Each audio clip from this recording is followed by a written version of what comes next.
Welcome back to the Shamans Cave, and I'm Renee Baribeau. Hi, everyone. I'm Sandra Ingerman, and it's great to be back. Yes, Sandra joins us back from the Arctic pole. And so we're going to weave some of that into today because it fits perfectly with our conversation about the divine feminine. And one thing that I would like to say about this is that for me, the subject is a bigger, broader issue because I don't think we have the tools in our thinking capabilities to even define what this new the divine feminine really even means to us, because we're trying to assess it from what we know about history, what we know about our present, and what we think we know about our future. And I really have no idea what Sandra has on this topic. So we're straight shooting, but I want to hear a little bit about how weaving in the silence from your trip fits into this. Yeah, well, we got a request, and that's why we're starting talking about the divine feminine. We got a request from somebody to talk about the divine feminine and how we can rebalance the male and female energies and bring back in the Divine Mother to restore balance to the planet and heal the earth. And what I was saying to Renee before we started was we have been weaving that information into pretty much all of our shows. And so it's really not appropriate in a half an hour to cover tens of thousands of years of history of the divine feminine. But if you listen weekly to our shows, or if you listen to the archives, you'll see how we're always bringing the divine feminine in. And so for me, the divine feminine is about being instead of trying to take so much action. And so what an amazing experience I had about being. My husband and I had the amazing opportunity to go to the Arctic and to cruise into the ice shelf. We were really lucky on the week, because it changes it changes day by day. And it turned out that the week we went, the ice shelf had expanded. So we were able to get up 700 miles near the North Pole, and go through the ice shelf and see polar bear and reindeers and Arctic fox. And there was no internet, no possibility of communication. Our ship's captain told us if something happened to somebody, we'd have to turn around, because there was no way to contact anybody. We never knew what the weather was going to be like. The ship had no idea. We would go places and be surprised by the weather, and if we could get off the boat to go hiking or be in the water. So we were really out in another dimension. I mean, when you go that far outside, when you get that close to the North Pole, you are no longer in the dimension that any of us really have had access to, except, of course, through our spiritual journey work, meditations, whatever spiritual practices that you have.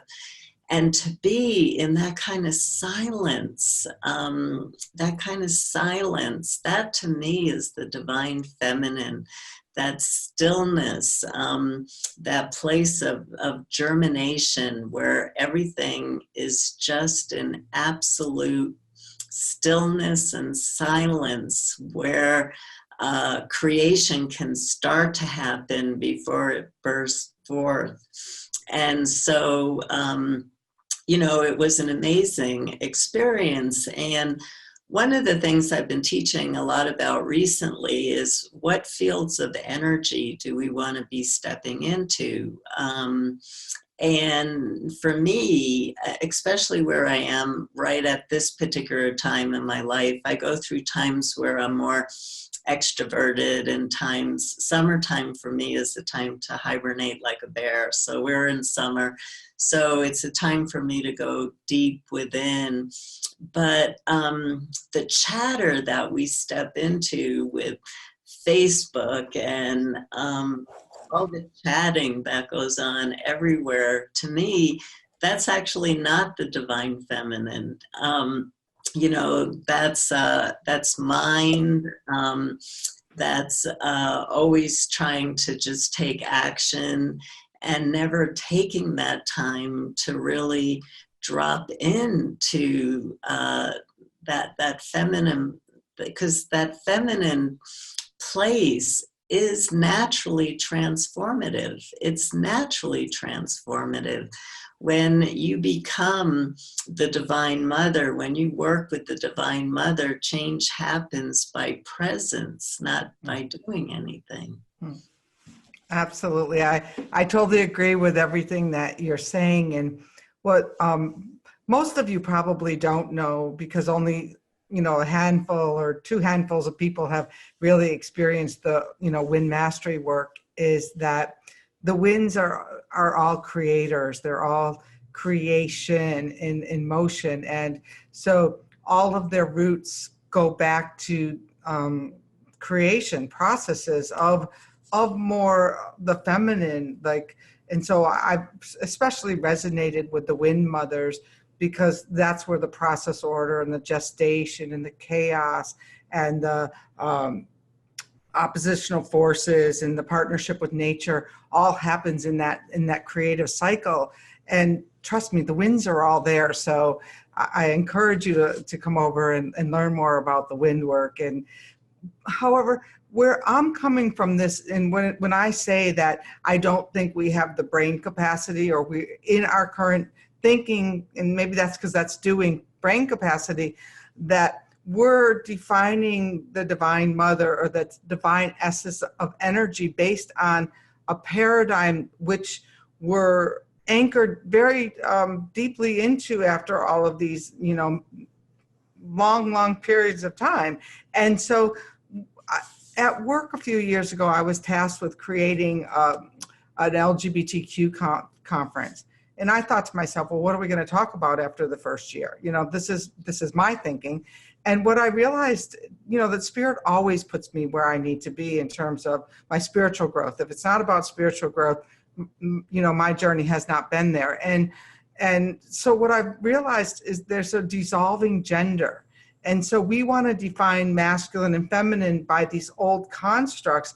And yet what's really happening is there's a whole new generation of young people coming in who are not defining themselves by either of those standards. And so is this, and maybe you have an idea on this, Sandra, is this the divine feminine where, you know, gender has dissolved and we're more in alignment to, you know, like some of the earlier winds, they were aspects of the same wind that we started to then put into a duality. So is it really that duality is shifting? Well, I do believe that duality needs to shift. It's shifting in its own way. But one of the issues that's happening is because in some ways we're living in the age of information. And you can't define the divine feminine from a mental state, and you can't define the masculine from a mental state.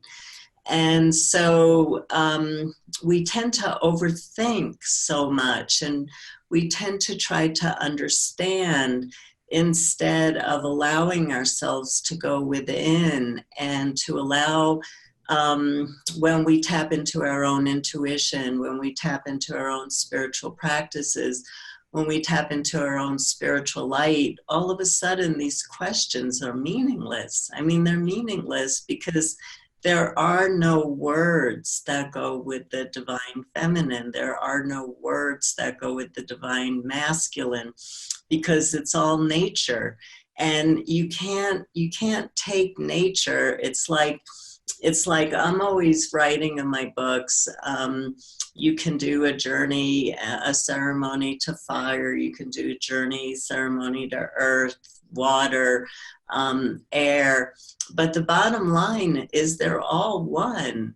You know, we separate the elements out. We separate out the male and female. And basically, that's because that's what our mind likes to do. We like to put things in boxes so we can understand things. But in nature, everything is in harmony and is moving in a particular way together from a place of unity. But, you know, you can see there's not only this next generation coming in who refuses to identify with being a man or a woman. And I have students like that. And so I'm learning and I'm understanding more. But I'm also looking at the next generation, and I can't tell if half of them are male or female. And so what we see in the process of evolution, because there's always the process of evolution going on, is that even we're changing into different beings as humans. Many of you might already know this, but one of the things I learned when I was in the Arctic was that whales were originally land creatures. They walked on, therefore they had 4 feet that now they use to swim. But they no longer could survive on the earth, so they took to the water and became water mammals. But they originally only lived on the earth. They didn't live in the water. And so all animals, the only being that I know of, because I've been really researching for my course on nature that I've been teaching, the dragonfly is the only being that hasn't evolved. The dragonfly came onto the planet 300 million years ago. Mm-hmm.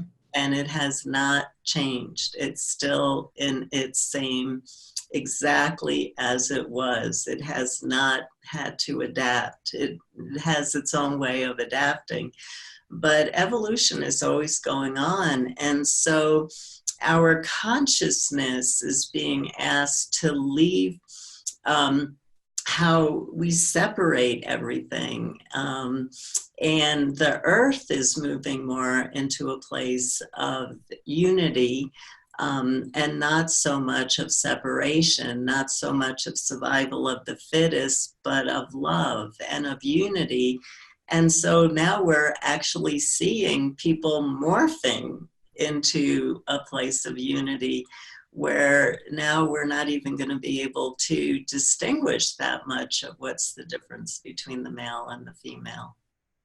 That's interesting. And you just kind of wonder if we were more aligned to that idea already, if, you know, then people wouldn't have to necessarily, you know, do sex change operations and things like that to feel more conformed to what this idea of what their masculine is and what this feminine is that they're so striving to have a relationship with. And I don't know the answer to it. I'm sure that's way above our conversation. Right. Although what you just said about the dragonfly, many years ago, this woman, one of my first shamanic experiences when my first soul retrieval with somebody who was really skilled at that, brought me back, said I had a dragonfly for a guide back there. So I love that I've been around for billions of years. And I wonder how many different, you know, forms of the divine feminine or the divine masculine I've really gotten to encounter. Yeah, and, you know, we've seen, there's so many stories that have been passed down, but there's also been so much misinformation that's been passed down. And I actually can't remember. I apologize for this. I can't remember. And if I find the information, I will write it on our Facebook page. But actually, Rudolph the red-nosed reindeer was actually a female reindeer, was not a male reindeer. And there was a scientific reason for that. something about that the males go somewhere else for the winter. I really can't remember what it is. But the point that I'm trying to make is we're working with so much misinformation. Mm-hmm.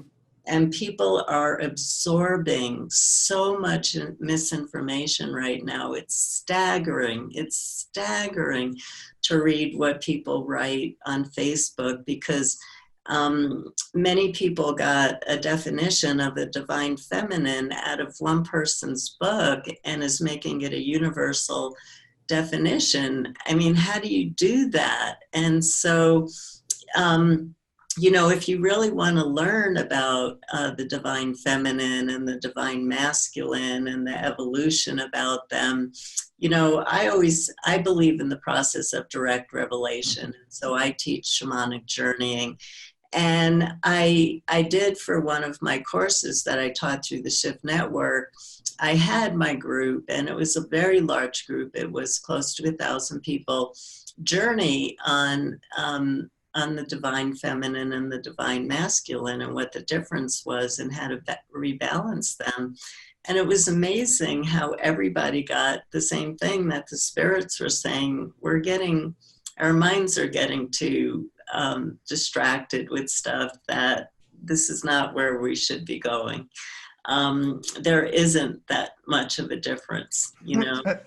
And so I really believe in the process of shamanic journeying. And if shamanism has an interest to you, there's so many ways you could visit my website. I have books on how to journey. I have online courses you can sign up for anytime. But when we just read one person's work, we don't realize that we're getting one opinion.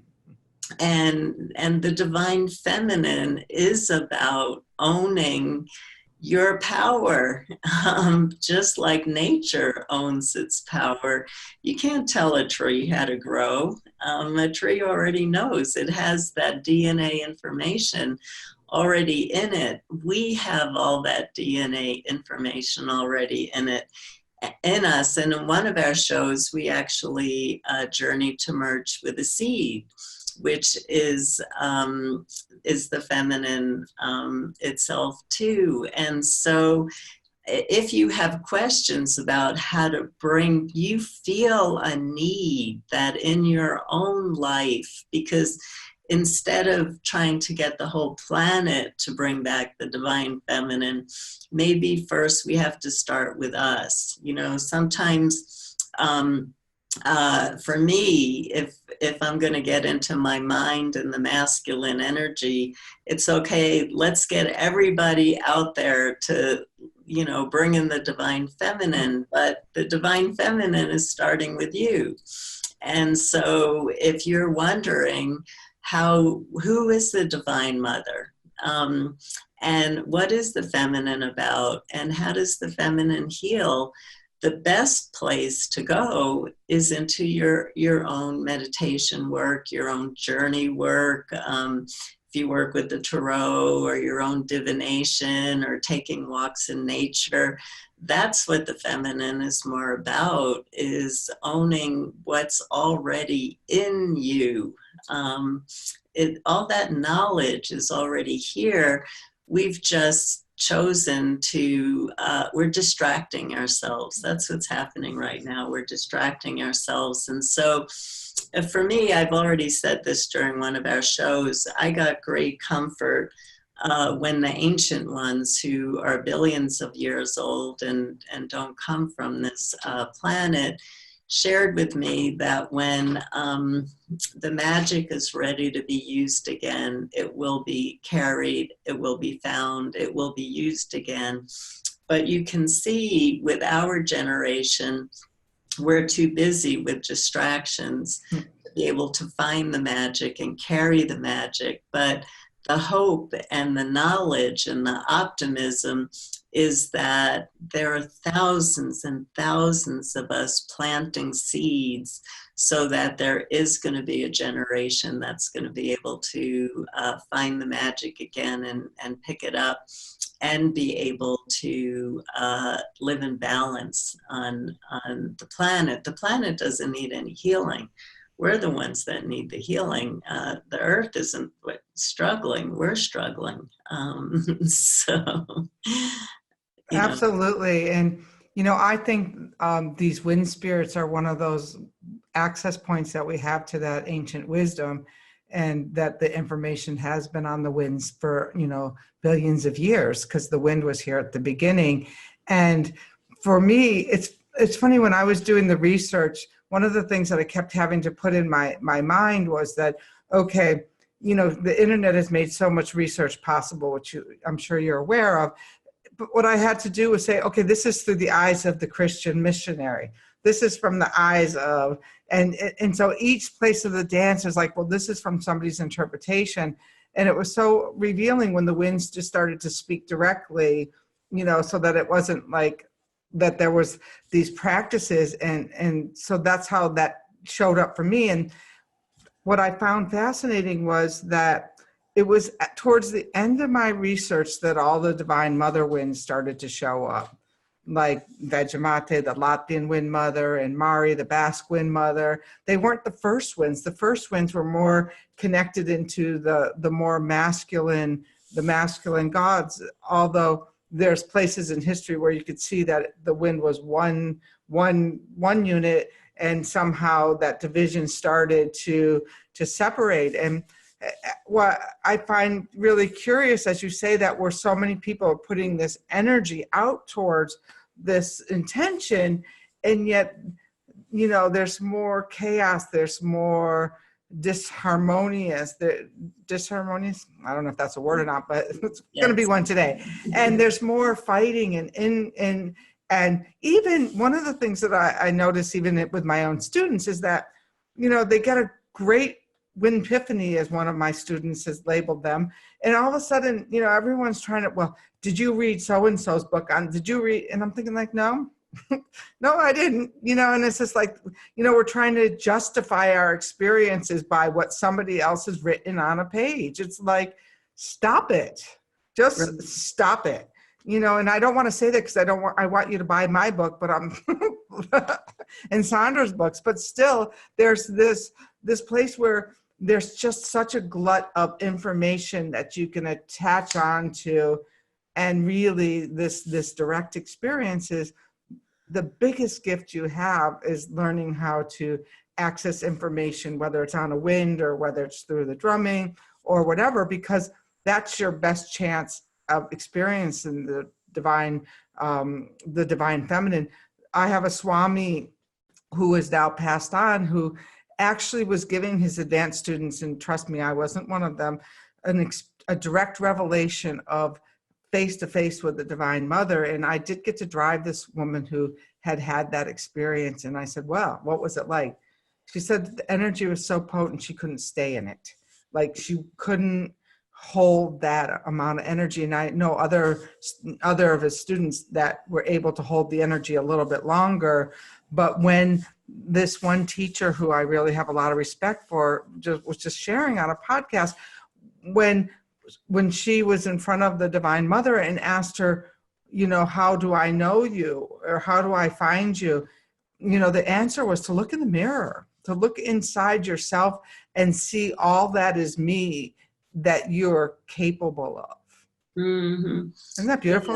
Yeah, exactly. It's all inside of us. And you reminded me, I did a journey once to ask Isis. I work with the Egyptian goddess Isis as a spiritual helper. And many, many years ago, I asked Isis to drop her form and to let me just merge with her pure energy. And it took me 2 weeks to come back from that experience. I actually do that exercise in all my Medicine for the Earth workshops, that I can bring people back faster than 2 weeks. What brought me back was a fight on the telephone. It just grounded me right away. But what we don't understand is that in the spirit world, everything is energy. There is no form. Form is for this planet Earth. We live on a planet of form. That's what the Earth is about, is living on a planet of form.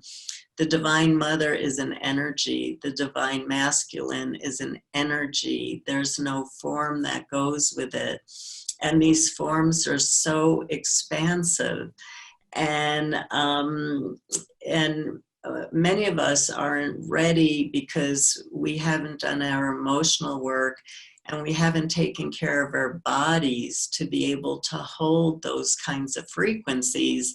And so it's like putting your finger in an electrical socket, and some people end up in mental institutions because, you know, they're not ready for the work. Where in old time spiritual cultures, there was a lot of initiations you had to go through.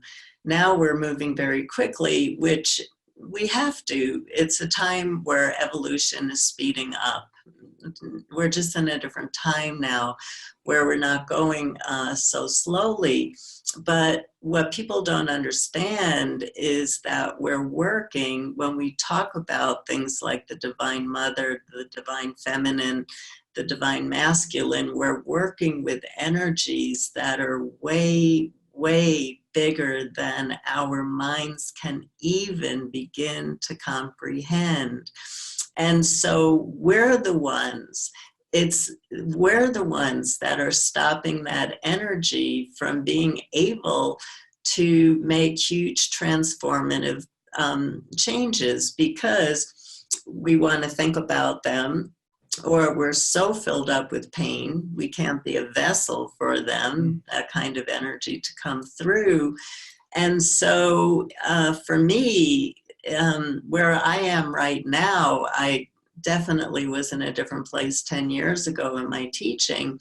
But right now, if you want to learn about the feminine, work on your emotional issues, make your body stronger, and start to allow those energies to expand within you and to emanate the feminine into the world, and forget about what everybody else is doing. I mean, the feminine isn't judging, isn't comparing what everybody else is doing. So it really is about coming back to you and doing your own personal work and getting your answers for yourself, and getting guidance for yourself, and learning step by step how to strengthen yourself so that you can move into the silence, you can move into these bigger energies, and you can be the vessel. When in shamanism, we talk about shamans as the hollow bone, because they can completely know how to empty that divisive mental state so that they can be a pure channel for spirit. And that's, I mean, that's why you and I get along so well, because that's all my work is about, is people like, they come over and, but Renee, you're wanting me to work on myself. And to me, that's our only pivot point that we have to become more of a hollow bone, or have that ability to journey where it's not so full of projections, but it's full of, you know, direct revelations that are not shaded by our own brokenness. And I certainly have learned that over the course of my life, when I, you know, my first few clients were reflecting back to me all of my unhealed and wounded places still. And which in my world, I took that upon to as the script for my own personal healing. But, you know, that's an arduous journey. And I hope, you know, you'll have some of what Sandra has, or I have the wins. You know, people keep sending me all this stuff. I go, listen, don't you get it? I have the wins. There's like, it's like I searched and searched for a million years, and then I finally got an answer, and I feel covered. you know, and so maybe now with the winds at my back, I'd be ready to have that more interpersonal, face-to-face, I better say this quietly, you know, revelation with the divine feminine in a way that I would be ready to stand there and hold that energy. Absolutely, and it is an issue. It's like you know, if somebody shares something on Facebook, people show 5 different videos. And number one, if we really, this show is a lot about shamanism, and Renee's work with the wind, of course, is part of shamanism. If we really want to understand the divine feminine, and if we really want to understand shamanism, the key is to be in nature as much as possible. And so if you're staying home and watching 6 videos in a row and only watching podcasts, then again, it's just going here. That's the only place it's going. One day, when the time is right, it will filter down into that deep well that lives inside of you. But if you want to understand about the feminine, you have to reverse the process, go down to the deep well inside of you and empty out this part, because that's not where the feminine lives. Absolutely. This week we were working with emotions, and you know that it's just they live in your body, but you know, to identify them and move them out with some energetics is always a good idea. So are you going to empty us out with a little drumming? Were we going to try to access, how about if we just try to access away from our brain a minute enough to experience divinity? Well, what I thought, one of the reasons that I really wanted to go to the Arctic, I had a real reason for wanting to go to the Arctic. I had an amazing experience of being able to be in on Denali Lake at minus 40 Fahrenheit for 10 days, one March in 1994. And what I'll never forget is the silence. And so one of the reasons I was so obsessed with, you know, everybody on the boat was obsessed with seeing a polar bear except for me. I just wanted to be in the silence, and I wanted to be in the ice. That was the only reason I went, period, was to be in the silence, because the silence is such a magical place, and the silence is where the feminine is, and that silence is within us.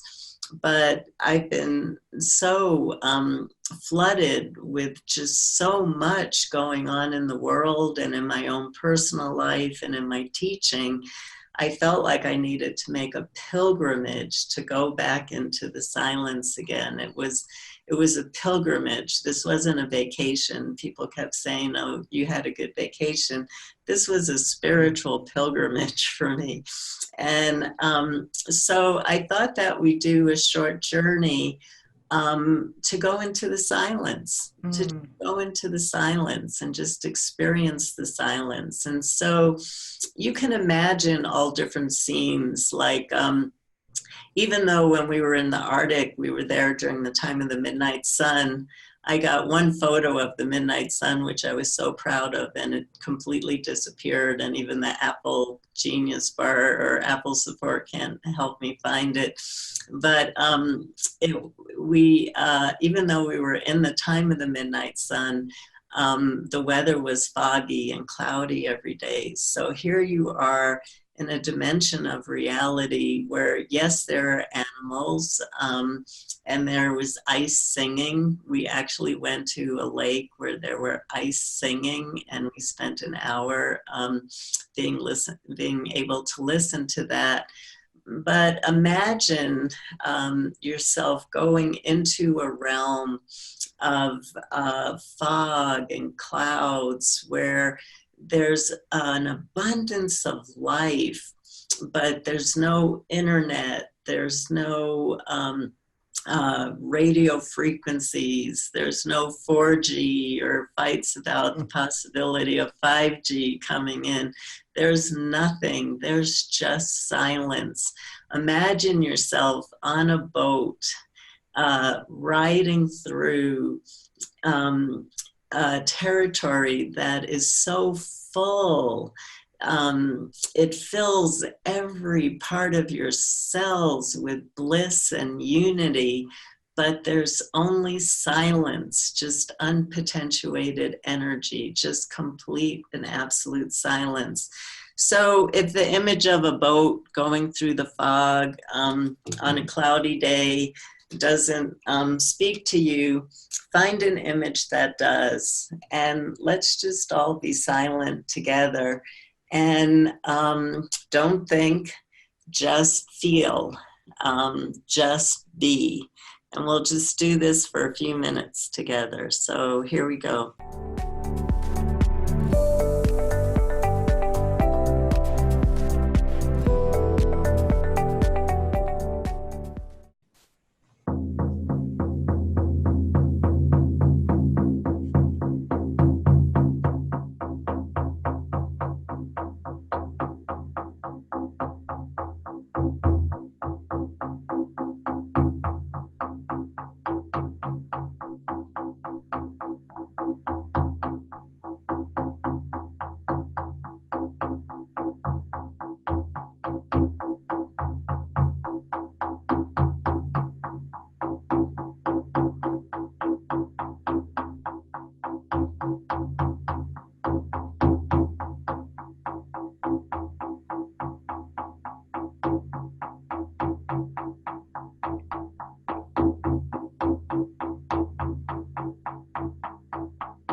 So just experience how you're feeling for a minute before we come back to words again.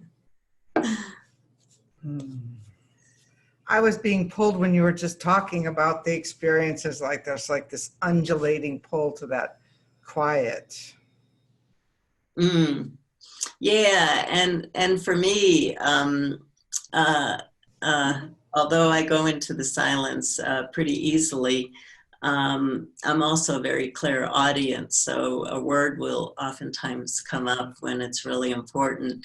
And the word that kept coming to me while I was drumming was majestic, that the silence is majestic.